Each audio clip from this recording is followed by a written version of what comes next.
Hello student, myself Mili Sankla, and in today's session we again discuss the topic direct and bending stress, and we discuss about some theory portions. Okay, now in our first theory, stress distribution in column. How this stress distribution in column occur, that I will discuss with this four figure. Okay, one by one. Stress distribution in column as load P move from center of column to edge of column as shown in figure. Okay, now this is the first figure of column section. In this first figure, this axial load is act at center of column, or we can say that longitudinal axis of column. Now because of this axial load, direct stress is induced, and this load is uniformly distributed on section of column, so that our sigma minimum and sigma max are equal.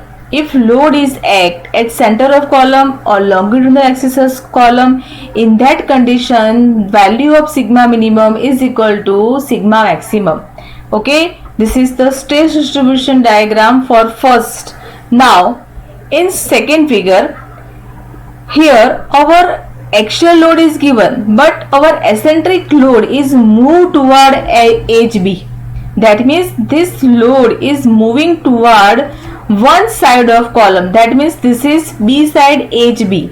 Now what is the effect of this eccentric load movement on this stress distribution diagram?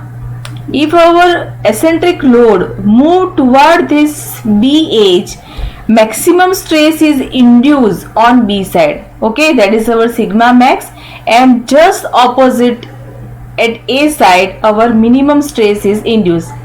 This concept we use in example. Okay, so take care, this concept I use in time of example.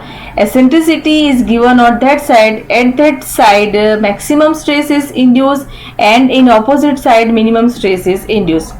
Now in next figure, again our load is moved toward edge B. Now what will be the effect of this movement in third figure?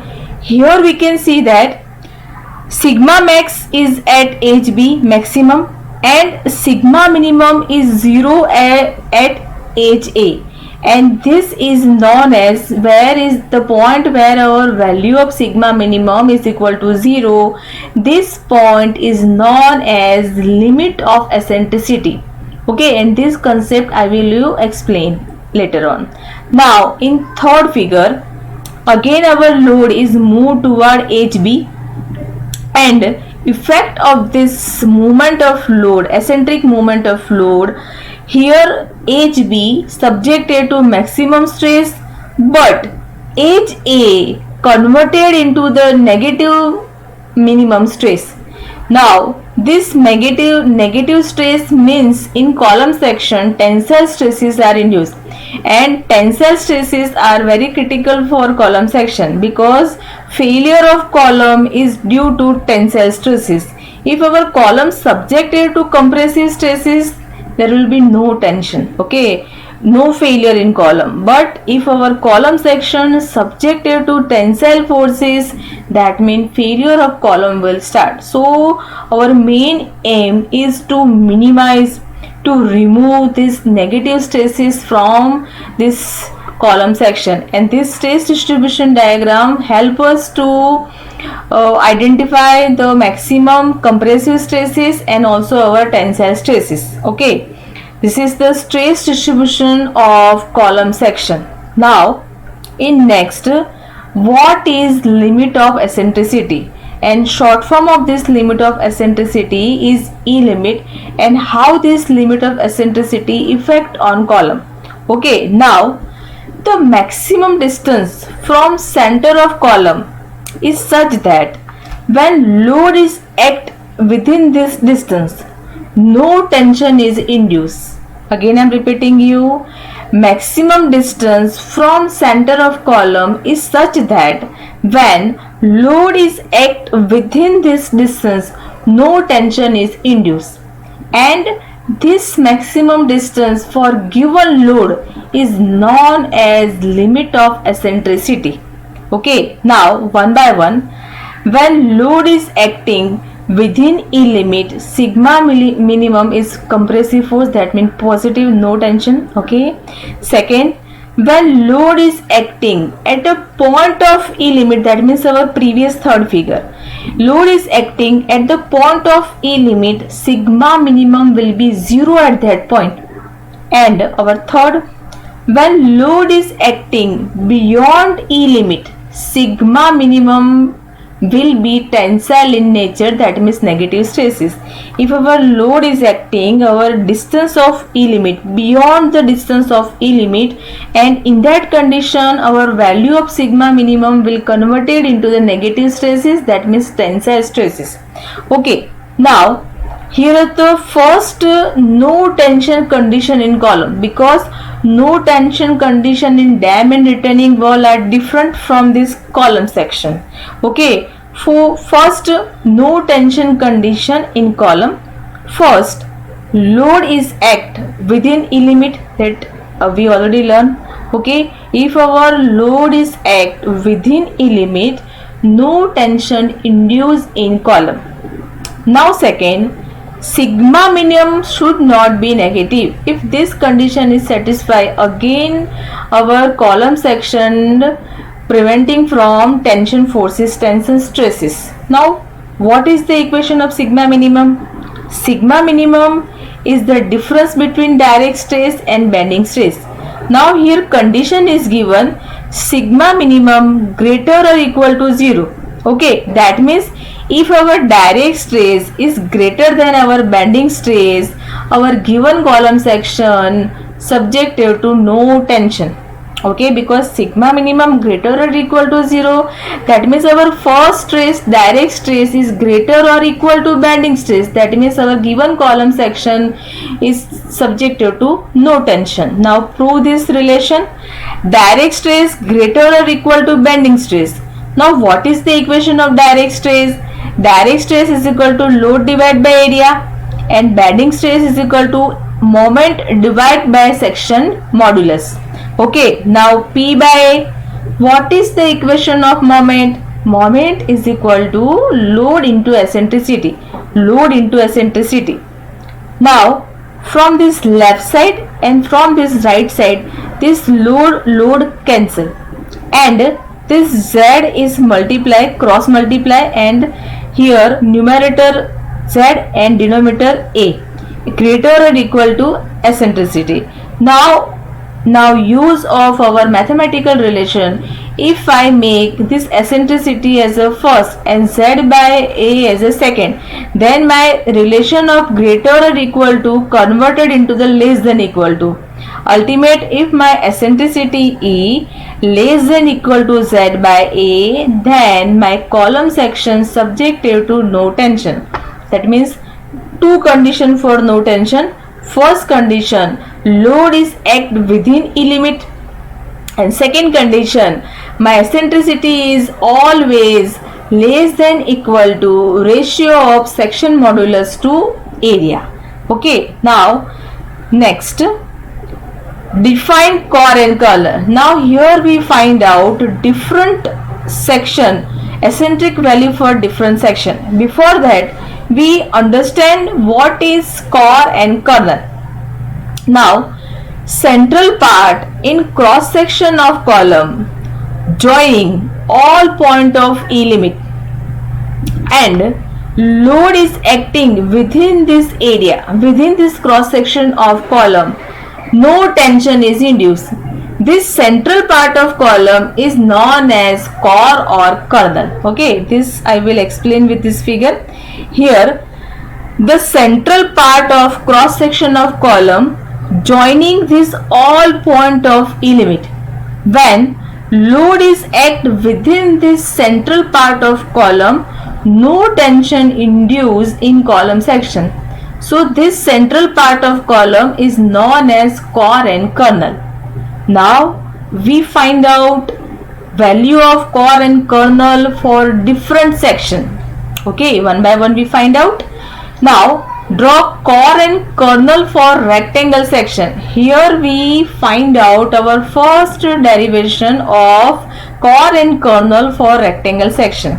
Now look at this. This is the horizontal width B, then depth D. This is our x-axis, this one is our y-axis. Here we find out our eccentricity about x-axis and eccentricity about y-axis. Now guys, one most important thing you remember, eccentricity is always perpendicular to the axis. That means if we want to find out eccentricity about x-axis, we find out values about y-axis.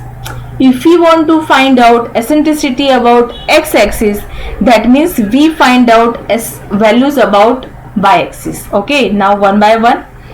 Here eccentricity E is equal to section modulus divided by area, because for no tension condition our eccentricity E less than equal to Z by A. To prove this derivation, I take equal to eccentricity E equal to Z by A.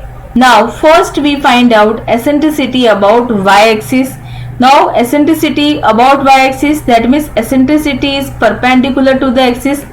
Here is eccentricity about y-axis and this eccentricity about y-axis follow x-axis. So we find out value for z-axis. Okay, to find out eccentricity about y-axis, because eccentricity is perpendicular to the axis. Okay, now what is z-axis? That means that is section modulus. Section modulus for this rectangle section for x-axis is equal to I-axis divided by y.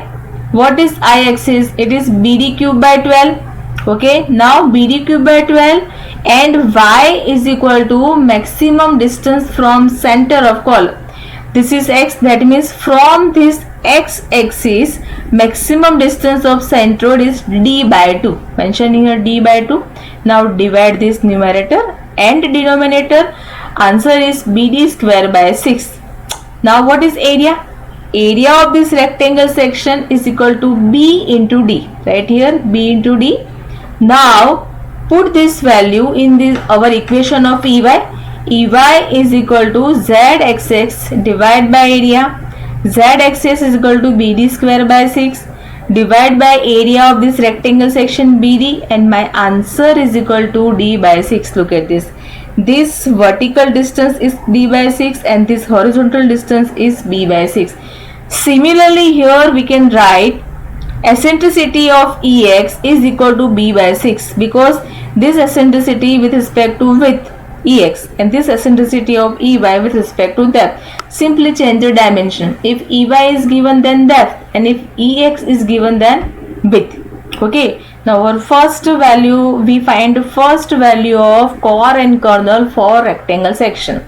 Now second, draw core and kernel of hollow rectangle section. Okay guys, here hollow rectangle section, simply here I draw the figure. This is the outer surface, this is inner surface, that means our hollow rectangle column. This with capital B, inner with small b, then outer depth capital D, inner depth small d. This is our x-axis, this one is our y-axis, and this middle portion joining all point of E limit, it is our core and kernel of column section. Here we find out value of this eccentricity Ex and value of this eccentricity Ey. Okay, our relation is, we know a relation is equal to eccentricity E is equal to Z by A. Now first we find out eccentricity about y-axis, and similarly we write down eccentricity about x-axis. Okay, now Ey is equal to ratio of section modulus about x-axis divided by area.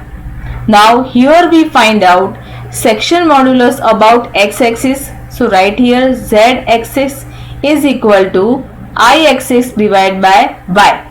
Now what is the moment of inertia of this hollow rectangle section? If you remember that we already studied in MOS, that is capital BD cube by 12 minus small BD cube by 12 divided by y. Y means maximum distance of given column section from center of column. Okay, that means y for x-axis here center of column, our maximum distance of centroid y is equal to capital D by 2, because from this center point we take half of the distance. Okay, that means our capital D by 2 from center to this outer surface, capital D by 2. Now after dividing, my answer is BD cube minus small bd cube as it is, and 2 6 are 12, 6D. Okay, area is equal to this outer periphery capital BD minus this inner small bd, capital BD minus small bd, that is the area of hollow rectangle section. Now EY is equal to z-axis divided by area. Here we find out value of this z-axis, BD cube by minus small bd cube by divided by 6D, and area is equal to capital BD minus small bd. Now after dividing this numerator and denominator, my final answer is equal to BD cube minus small bd cube divided by 6D capital BD minus small bd. Here we find out eccentricity about y-axis for this hollow rectangle column. Now we find out eccentricity about x-axis for this hollow rectangle column. Simply change the dimension. Here BD cube by 12 minus small bd cube by 12. Now eccentricity Ex. Now this is db cube by 12 minus db cube by 12. And in replace of d, here we write down width. And area will be not changed, because area is capital BD minus small bd. This is as it is. Okay, only BD cube by minus small bd cube converted into db cube, because here I take a moment of inertia about x-axis, and when we find out eccentricity about x-axis, we follow the moment of inertia about y-axis, and that is db cube by 12 minus small db cube by 12. Okay, and 6b. Just now we complete our two derivation of core and kernel for rectangle section and hollow rectangle section. In next session we derive the derivation of core and kernel for circular, hollow circular, and also learn some new theories. Just now we stop. Okay.